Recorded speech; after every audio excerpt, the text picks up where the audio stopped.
Hey all, welcome to our fourth episode of our CNS Alumni series, where we interview prominent CNS alumni that have gone down different career paths.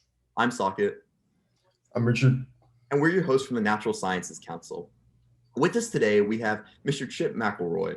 Chip, can you introduce yourself? Yeah, I'm Chip McElroy. I got my bachelor's degree from UT in '79 and PhD in '88. Thank And you. yeah, I'm the founder and owner of Live Oak Brewing Company. That's fantastic. Thank you so much for being with us today.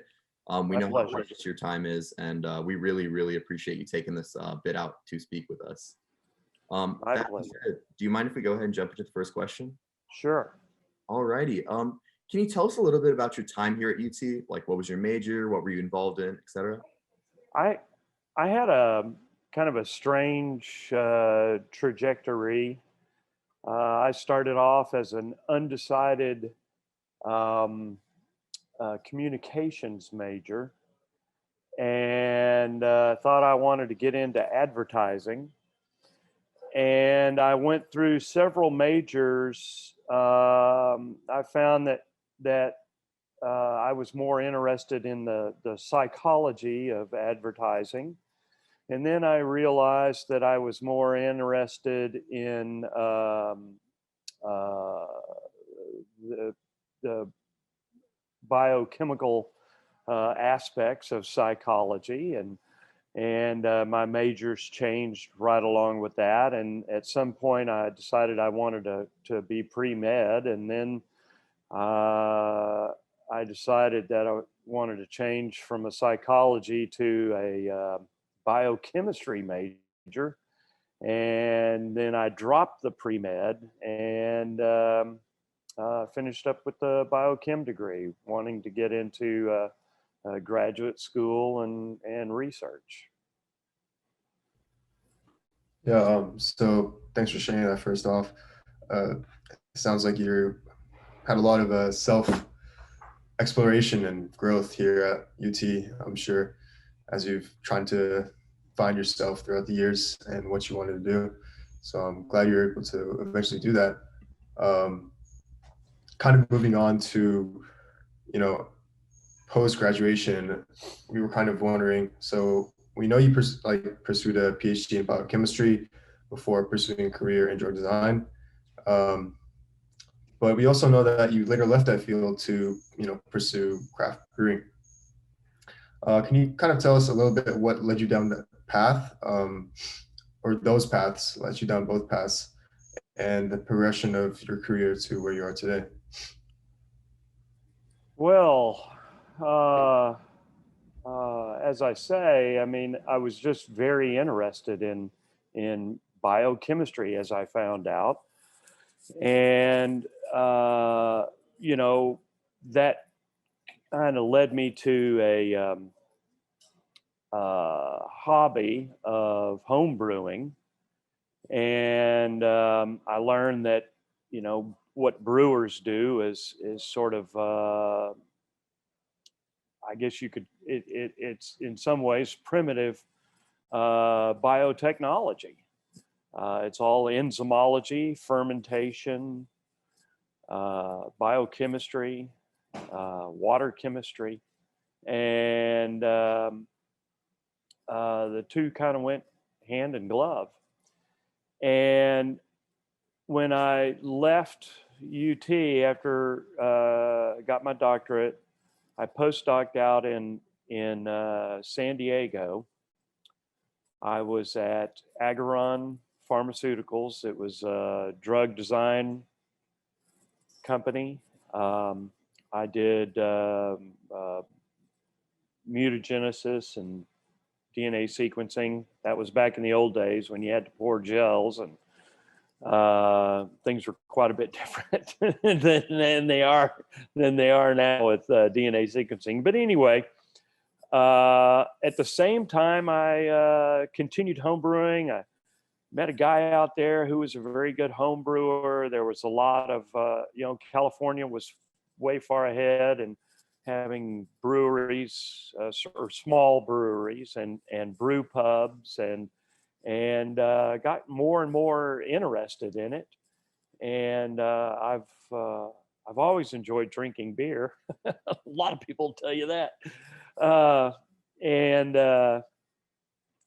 so it just really took hold in my imagination. And when I came back to Austin, I got involved with some guys that were trying to raise money doing beer festivals. And we ended up doing a lot of them. We do 5 a year, and we did this for about 4 or 5 years. And so I met a lot of brewers at that time, and then it just one thing led to another, and I started a brewery. I don't know, lost my mind. Started a brewery. That's honestly such a amazing and a story that I don't think so many people would have thought of, like especially after you said you have a PhD in biochemistry. I'm not sure so many people would bring that parallel immediately. But one thing, yeah. I mean, biochemistry, but brewing it's almost all, biochemistry. When you do the mash, you're turning starch into sugar using the resident enzymes within the barley malt. You're concerned about protein concentrations, sugar concentrations, how to get rid of the protein. It goes through a lot of precipitation, or a couple of different precipitations to get rid of protein, and it was probably not well understood exactly what was going on in the very, very early days of brewing, but certainly by the mid and late 1800s, it was very well understood. And fermentation with yeast is something that biochem students should be very familiar with. And the difference between yeast is very, very important. Mm-hmm. So the whole thing is one big biochem experiment. Mm-hmm. Wow. I never really thought of it that way, but when you explain all these things, that really just kind of makes a lot of sense, and it all just kind of falls into place. That I guess it is really just one big biochem experiment. But kind of on a similar note, and also looking a little bit back between your transition from the drug and design company, so from the pharmaceutical company to brewery, right? How stark of a difference was there, or like how much of a career shift did you really have to go through, or like a personality shift did you like kind of experience when changing careers? Well,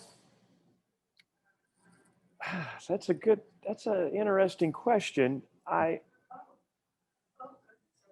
just did it. I don't know. I wasn't thinking about that. I just did it. It was a huge difference, of course.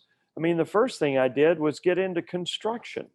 So, we had to construct our brewery ourselves. I mean, the building was there, but we had to put together all of the vessels and the plumbing and the electrical. It was a lot of engineering, and we did it all ourselves. So, I mean, first I got into engineering and construction, and then you get into brewing, and then you got to get into distribution. A lot for me, there were many things that we didn't look at hard enough as to what we were going to have to do. But I think that the good thing for us is I started the brewery with Brian Peters, who now he owns Austin Beer Garden Brewery, ABGB, and we both were smart guys, and we had a lot of confidence, and we kind of just figured, well, whatever comes up, we're going to be able to handle it. I don't know what it all is, but I think it takes some confidence is what I'm getting at, and you just got to do it. And I don't want to give any, you know, trite sayings, but when you have these problems, I don't want to say they're opportunities, you know, but you just have to overcome them, and you just have to go through them. You can't let it stop you. So that's one word of encouragement I would give to young people is uh, you know, most things in life are not pointing out the problems, it's solving the problems. Anybody can point out problems, but you got to figure out how to solve them. I feel like Anyway, a wonderful piece of advice, and also just, you know, talking about how you kind of just dove headfirst into it, and just really did it, and, you know, learned along the way. I think that's fantastic, and hopefully a lot of CNS students will, you know, be able to draw from experiences like that, and that's a big reason why we wanted to do this video series. At the same time, though, kind of along that note, I was kind of wondering, did you have any major hardships or bumps in the road, and if so, how did you overcome them? well, the recession in 2008, the so-called Great Recession, that was a big problem. Uh, we didn't have beer in cans or bottles, and it was all draft.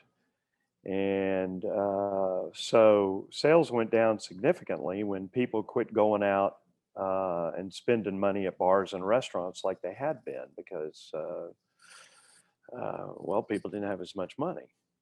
Uh, we made it through that.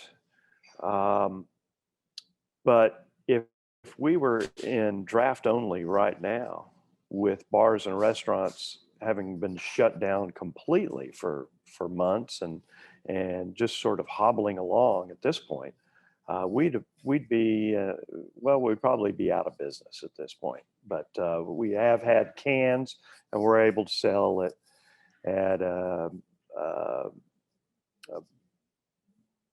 grocery stores, convenience stores, and so on. And so that's kept us going. So these two economic problems have been huge road bumps. Another thing I wasn't anticipating was the effect that legislation has on businesses. And you hear about business people complaining about it all the time, and it seems a little abstract when you're not involved in it. But a major problem for us has been that the Texas legislature, at the request of some of, not all, the beer distributors in the state, they took my property from me and awarded it to beer distributors. And that has had a major impact on our business and has dramatically reduced our ability to grow. So, you know, if you get into business, anything that you're in, politics has a huge impact on your life, and don't discount it. Yeah. Yeah. Again, thank you just so much for being open with us and sharing your struggles and hardships. And it was really interesting to hear, you know, how you were able to deal with them. And like you said earlier, like solve those problems, you know, because I think that's a very valuable skill. Um, I guess, so you mentioned, you know, owning your business and working, you know, through some of those problems. So I kind of want to move on to another question. You are the owner of your own craft beer brewing company called Live Oak Brewing. So can you talk a little about what your day-to-day looks like and how you got to the brewery where it is today? Well, let's see. I mean, my day starts like everybody else's day. Uh, reading all the email, and I think I don't know whether that's a good thing or a bad thing. But anyway, it's the same. Nowadays, I don't do any biochemistry. I deal with bankers. I deal with laws. I deal with lawyers. I deal with contracts. Um, it is it is a far cry from biochemistry. I'll tell you that.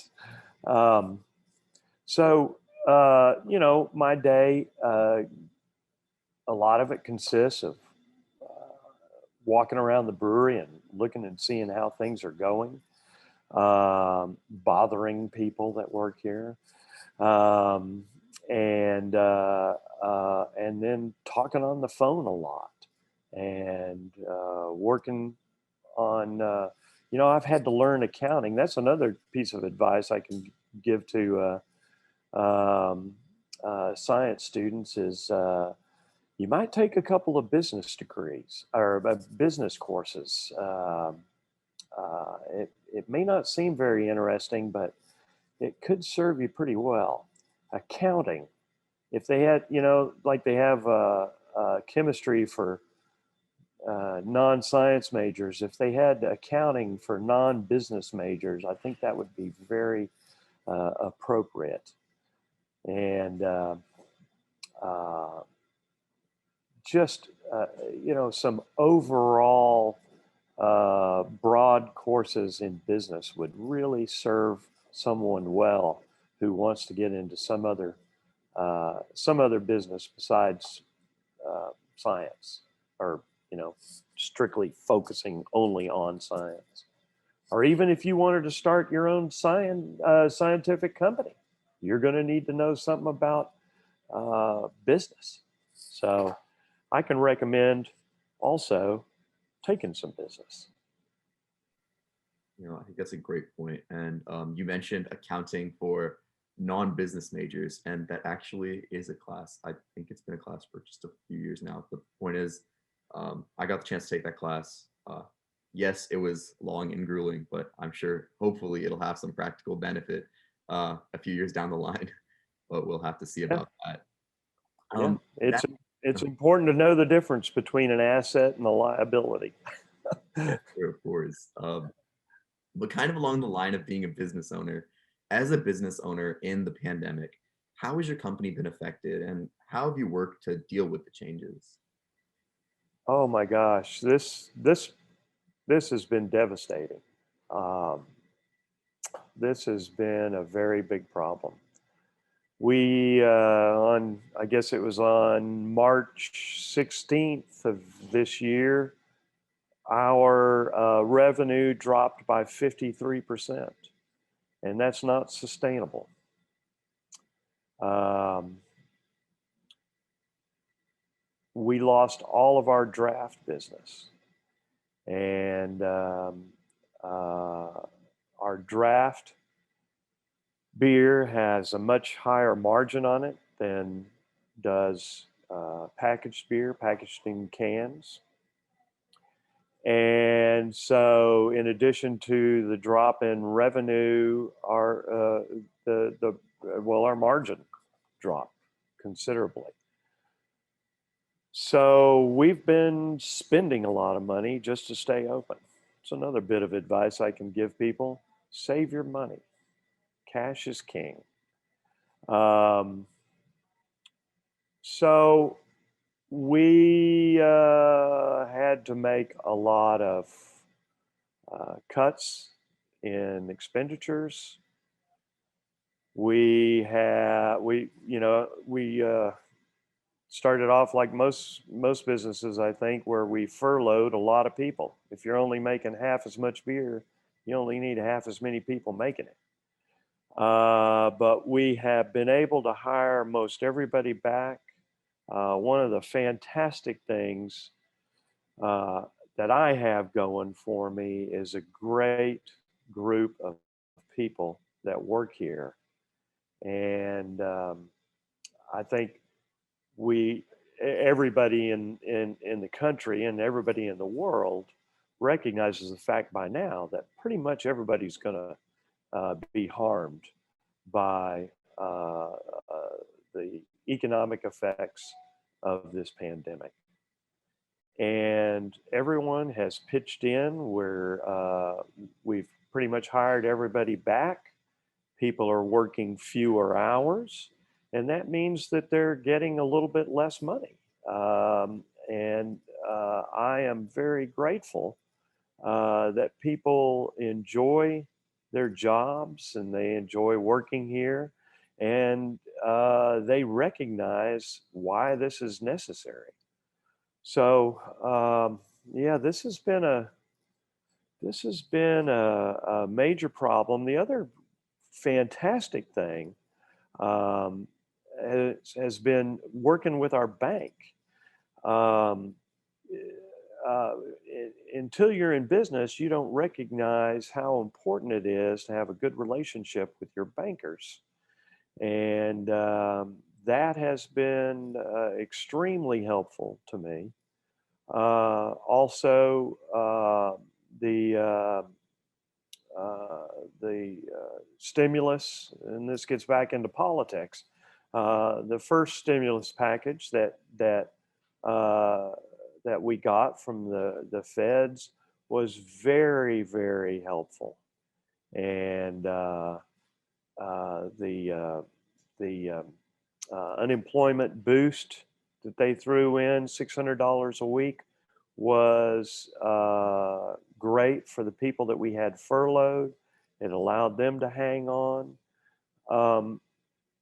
I'm disappointed in what's been going on in Washington since then, and they seem to be sitting on their hands while they figure out what's going to go on with the election. But at the beginning of this, I think the politicians, the bankers, and the business people all worked well together, and it has kept us in business. It's kept us going. Everybody, I probably don't have to explain this to people, but because everyone has been extremely affected by this thing.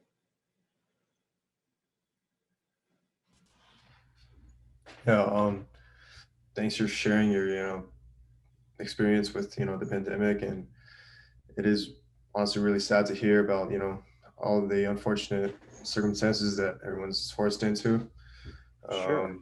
But like you said earlier, like I don't know, we all kind of just during these times it's been a while since it started, so we've all kind of tried to work our way, back into some degree of normalcy. But like you said, it's all about solving problems. So I appreciate you sharing that once again, and I appreciate you for what you did for your workers as well. So kind of touching back onto the topic of the brewery, we are sure that you've met a multitude of amazing people and had some amazing experiences. So we were kind of wondering if there has been any super impactful experience or experiences on you since then.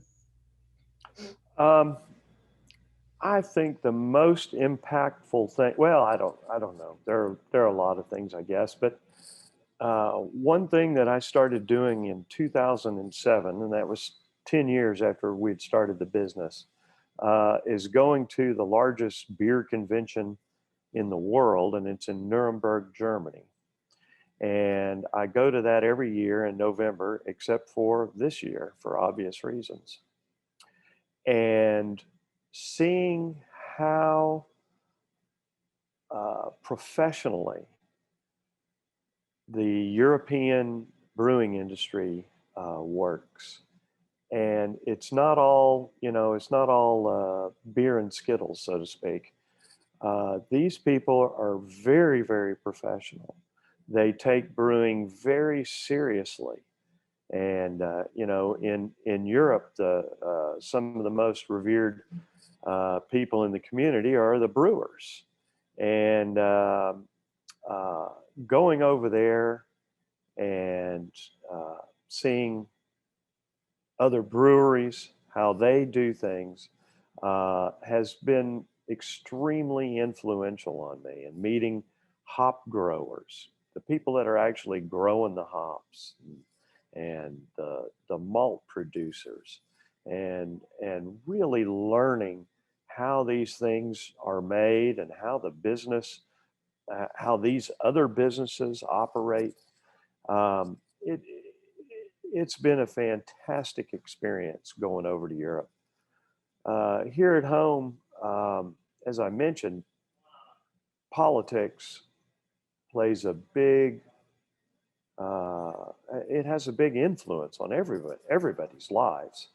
And so getting a little more informed and working in the political system a little bit has also been quite eye-opening, and it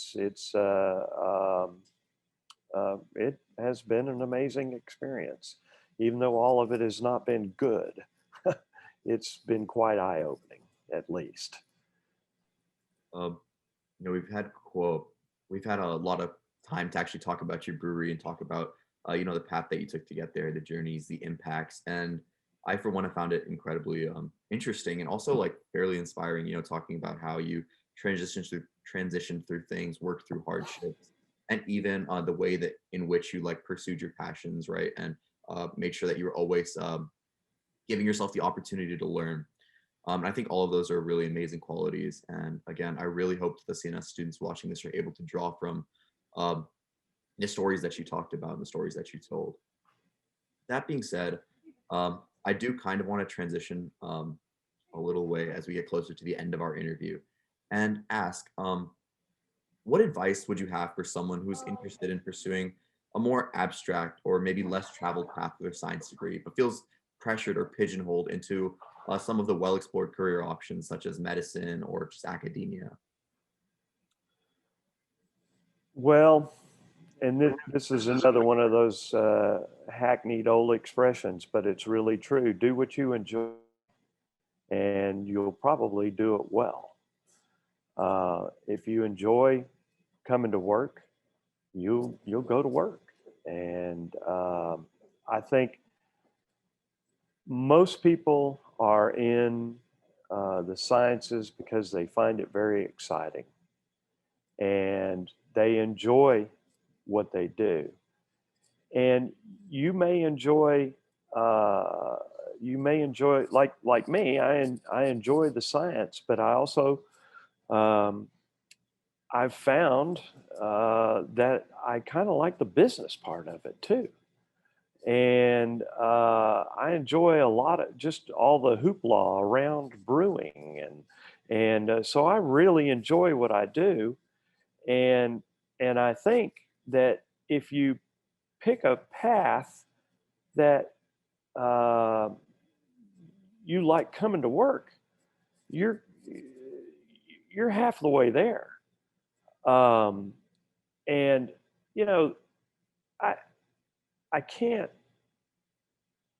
emphasize enough how much knowing about science and about math and about the way that things work is so important in life. A lot of people have this misconception about science that it's all very abstract. It's not abstract at all. It's hard to comprehend unless you learn the language. But after that, it's not hard to comprehend. It's quite fun. So don't pigeonhole yourself into thinking that you have to do these well-worn pathways just to be in science and to enjoy the fruits of your labor, because everybody doing science is working hard in school. I know that. you don't have to pick the most well-worn path.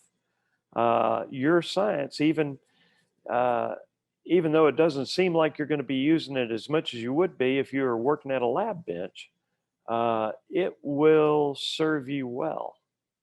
I just do what you enjoy, but also don't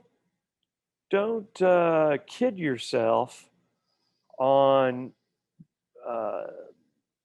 the problems of business, and don't kid yourself on how much money you think is going to be rolling in.